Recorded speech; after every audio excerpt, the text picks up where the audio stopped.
ভারতের প্রধানমন্ত্রী নরেন্দ্র মোদী চীনের তিয়ানজিয়ানে দুদিন সফর শেষে সোমবার রাতে দিল্লি ফিরেছেন। তিনি সেখানে সাংহাই কোঅপারেশন অর্গানাইজেশন শীর্ষ সম্মেলনে অংশ নেন এবং চীনের প্রেসিডেন্ট শি জিনপিং ও রাশিয়ার প্রেসিডেন্ট ভ্লাদিমির পুতিনের সঙ্গে আলাদা বৈঠকও করেন।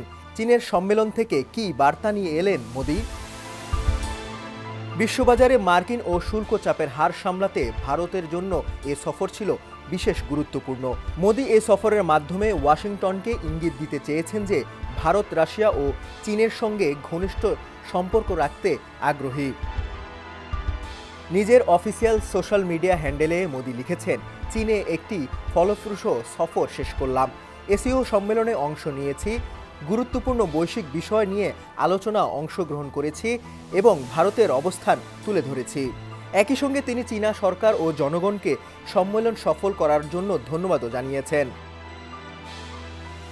চীন, রাশিয়া ও ভারত দীর্ঘদিন ধরেই চেষ্টা করছে এসিওকে পশ্চিমাদের নেটোর বিকল্প হিসেবে তুলে ধরতে। যদিও মোদী নিজে এই সম্মেলনে অংশ নিতেন না, বরং পররাষ্ট্রমন্ত্রী এস জয়শঙ্করকে পাঠাতেন।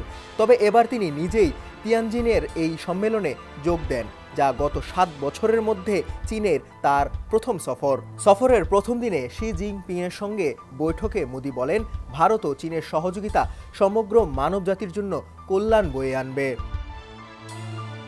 শি জিনপিং এ সময় মন্তব্য করেন, বিশ্ব আজ রূপান্তরের পথে।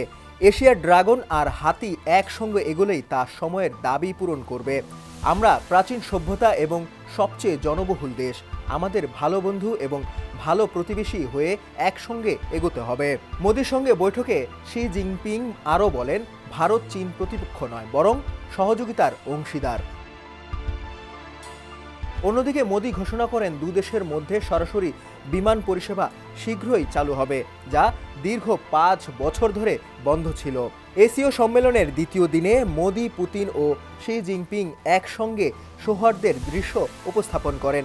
3 নেতার মধ্যে করমর্দন, আলিঙ্গন ও হাস্যরসিকতার মাধ্যমে অনন্য অন্তরঙ্গ মুহূর্ত তৈরি হয়। এদিকে সম্মেলনের শেষে মোদী ও প্রেসিডেন্ট পুতিন একই লিমুজিনে বসে শহরের রিজর্ট কার্লটন হোটেলের উদ্দেশ্যে রওনা হন। গাড়িতে ঘণ্টাব্যাপী একান্তে আলোচনা হয় তাদের। রুশ গণমাধ্যম জানায়, এই কথোপকথন ছিল সম্পূর্ণ গোপন। বৈঠকে দুই নেতা ভারত রাশিয়ার কৌশলগত অংশীদারিত্ব জোরদার করার বিষয়ে গুরুত্ব আরোপ করেন এবং ইউক্রেন সংকট নিয়েও আলোচনা করেন। মোদী এ সময় পুতিনকে ডিসেম্বরে ভারত রাশিয়া শীর্ষ সম্মেলনে আমন্ত্রণ জানিয়ে বলেন, 140 কোটি ভারতীয় আপনার জন্য অপেক্ষা করছে।